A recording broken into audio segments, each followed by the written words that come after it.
Okay, everybody, this is Sheets, and we are moving right along. Um, we're into week 12 of Survivor, and those of you that have been following my advice and following our process, we finally got them last week. And we've been fading these very fishy chalk plays. Sorry, when I say chalk, I mean just highly owned teams. They've kind of been walking through the raindrops over the last 4 or 5 weeks, but finally caught up to a bunch of them yesterday. Minnesota, which I said here was a terrible pick. Um, they were owned by 30% of the most pools, and they went down to the Cowboys. In addition to that, Miami went down at maybe 5-10%. Tampa maybe went down 5-10%. So we are finally able to really cash in last week. Well, I mean, we had it nice and easy with our Pittsburgh, right? Um, Pretty much across the board. I played a little New Orleans, um, but it was, and I did have actually a little KC left, which I played. So it was pretty easy from our point of view, and got a chance to sweat against the Chargers and the Vikings, who were both really high owned, and Vikings went down. So like one of my pools got chopped by 90% this last week. It's crazy. And those pools that have double picks, they're just ripe for just destruction. So as we kind of head near the close, right? Which is kind of where we're headed, right? We're in the end game now, where on the one hand, if you've created your paths, you don't have that many choices left. But on the other hand, now you get to start having some fun and really start projecting what other players in your pool might have, right? I mean, everybody's got a list of who everybody's used, but the real sharp people, I mean, at least me and people I play with, when it gets down under a certain amount of people, you actually can start manually projecting what teams your opponents are likely to take, so you can come up with your own popularity numbers and do your own EV calculation, which I'm not going to go through right now. Maybe next year we'll talk about how to do that and create your own tool. But what we're going to do is we're going to go to the same process as we always do, but with the disclaimers that your pool is just going to be different than mine. And I have many pools different than my others. So you have to just go process and apply these principles to your exact pool and your exact requirements. So for week 12, again, same as usual, we're looking for a combination of one, immediate EV plays, which are teams with high winning chances and hopefully low priority, because if you take two equal teams with the same winning chances, the one that's lower owned is going to have much more leverage over everybody else. And you're going to want to take teams that fit a certain path to victory, such that you don't want to pick a team now that you're going to want to use in the future. And we went over this like many times during the course of the last 12 weeks, and this is why we've been planning. We were in really really good shape. I mean, if you've been following what I'm doing now, everybody's not going to have the same guys left, so I'm going to try to be as generic and encompassing as possible. But so, all right, we're going to rank these guys by EV, and see, we already are going to have a problem. Well, not a problem, but so if you do process, right, you look at the top EV plays. You're looking at, well, it depends on how you rank them. If you use Office Football Pool, it's going to be Green Bay and the Rams kind of tied for first, and then a little drop down to Miami, Buffalo, New Orleans, etc. But if you go to Run Your Pool, it's pretty clear Green Bay and the Rams are at the top. And if you go to Average, it's pretty clear it's Green Bay and Rams at the top. Okay, so let's go with this for the hell of it. So if you're going to do this, let's do our analysis. First of all, top two EV plays, do they have future value? And the answer is actually, yeah, a little bit. Green Bay, you could play them in week right back here, right in week 13, if you wanted to. There were going to be a lot better options, I think, with Minnesota, Seattle, Vegas, even. But I mean, you could reserve them as an option for week 13. That being Green Bay, we're talking about Green Bay. And also in week 15, they are a good option here as well. Right now, the third biggest favorite on the board, and with very few people having the Rams, or maybe they will, the Green Bay could be a decent use there. The thing about Baltimore is that no one's really going to use them, I don't think, in 15 because you're really going to need them in 16 because no one's going to have Kansas City and Cleveland will be burned by then. We'll get to that in a minute. So unless you somehow saved Houston, which could be a good play, you're really going to want Baltimore near the end. So that's why no one's going to take them in 15. Well, not nobody, but less than you would think. So having Green Bay is a really, really good option. So yeah, you could fade Green Bay this week in the names of holding them, right? But it's not like you have to, hold them. I mean, you can get by without them on most tickets. But I mean, again, we're ranking them by EV. These are clearly the top EV plays, and their future value is, I wouldn't say negligible. It's not that much. Then you have Miami, the next group, and we can almost look at this entire crew together because they're all so close. But Miami has become like a really elite play in week 13. So here's how the game theory works. People already are looking and they say, okay, we want to hold Miami for week 13, so then maybe they won't play them here. So maybe they'll actually go a little bit under-owned than this would suggest. But I think 12% probably is about right. The one that I have an issue with, well, we'll get back to it. All right, let's just do it as is. Here, Buffalo, pretty good EV if you still actually have them available. I mean, a lot of you use them already. Now, with respect to future value, they actually have some pretty good value in week 17. As presuming you don't have Indy left over, which you would be amazing if you did. Then actually Indiana, they might actually come into play with you. Indianapolis, if you had them still, would be just an elite hold waiting for week 17. You probably use KC in New England. If not, those are going to be great options in 17. And again, you're going to want to use Baltimore in 16. Tampa, I presume everybody's done with by now. So Buffalo is going to be a pretty good option in week 17. So they do have, I would say, good amount of future value. I think that is a really good spot for them. New Orleans, I'm just really surprised that 10% are going to take them. But that's why they're about average EV, like compared to everybody else. Let me just re-rank this. We'll get back to Minnesota in a second.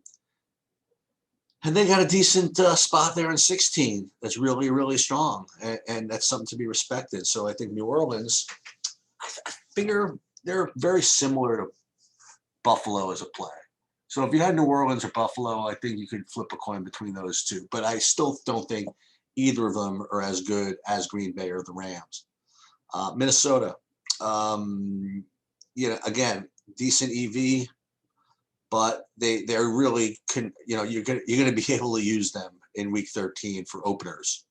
I mean, that's probably the best play on the board, just as far as raw, ability to win as a function of who has them available. Them and Seattle. And Seattle, most people are not using that week. They're going to wait till 14.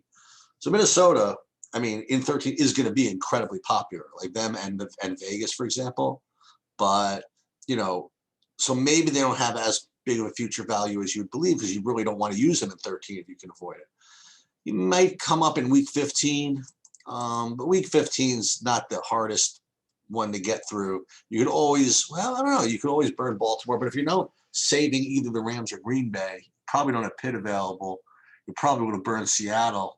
And you probably burned Indianapolis. You know what I mean? So Minnesota really does come into play actually in 15. So they might be, you could use them also. So all this is a way of saying that all of these guys so far, Miami, Buffalo, Minnesota, New Orleans, have some degree of future value. Nobody through the roof, but nobody that has zero either. Pittsburgh, I just really doubt anybody has them available, and I wouldn't use them this week. I would wait if you did have them available.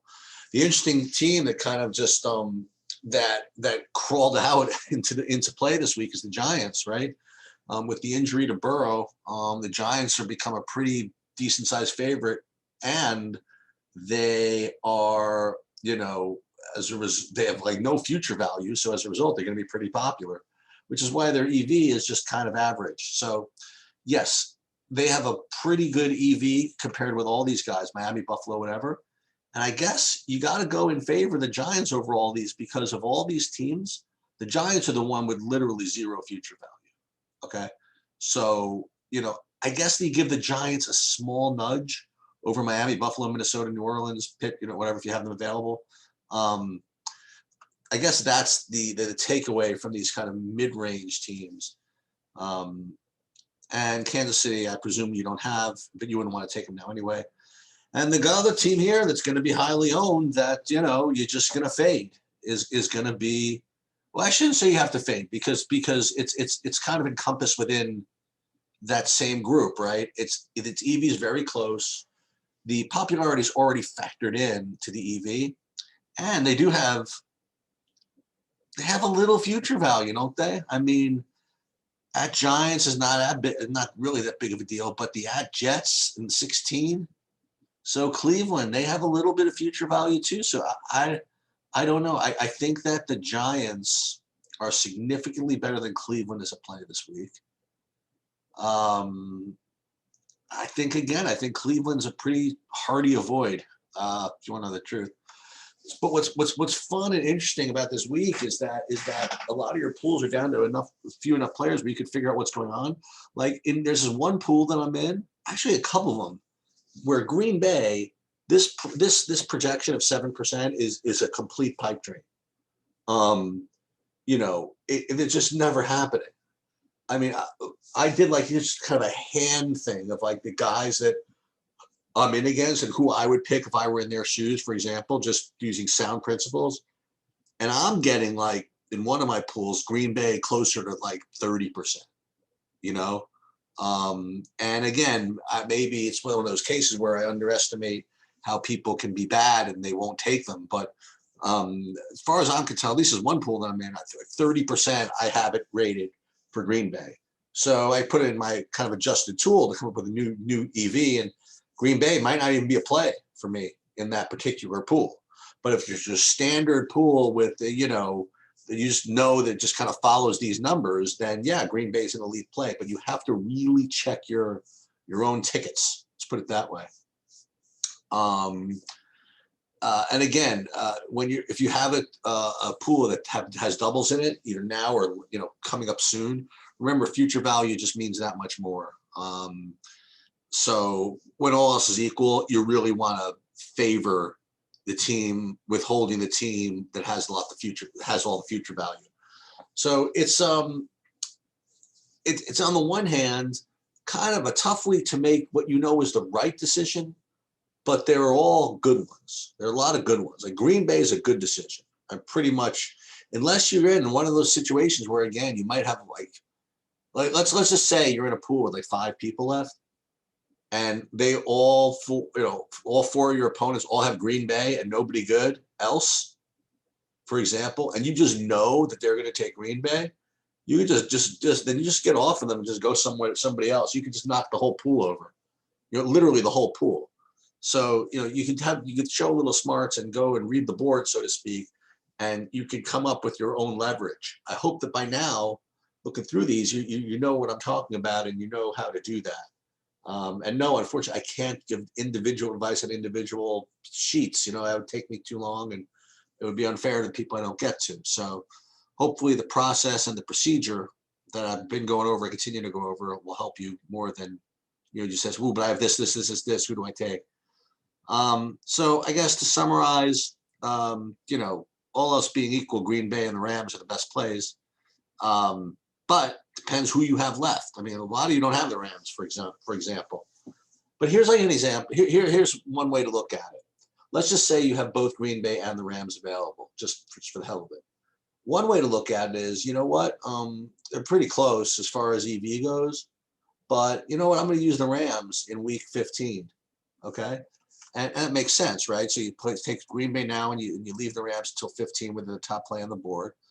Or, I mean, if you wanted to, again, you could take, the Rams this week and then you leave Green Bay to play at 15. Now, again, you're giving up raw winning chances doing it that right? Because you're giving up the bigger favorite in week 15 for basically 2 break evens in 12. But if you, for example, know that Green Bay is going to be overly popular to the way these numbers look in your particular pool, then you can kind of get away with it. You play the Rams this week and then don't hold them until 15. Then you hold Green Bay until 15. And, it's just one thing you could do that might not be exactly along the lines of the numbers that you'll see, but it's an adjustment you might be able to make. So that's about all I've got. If you want to post some stuff on the YouTube channel, comments, I just can't promise I'll get to them. I'll do my best though. And that's it, man. This has been fun and continues to be fun. And we got some sweats coming up, hopefully, in some of these pools. I will see you guys next week.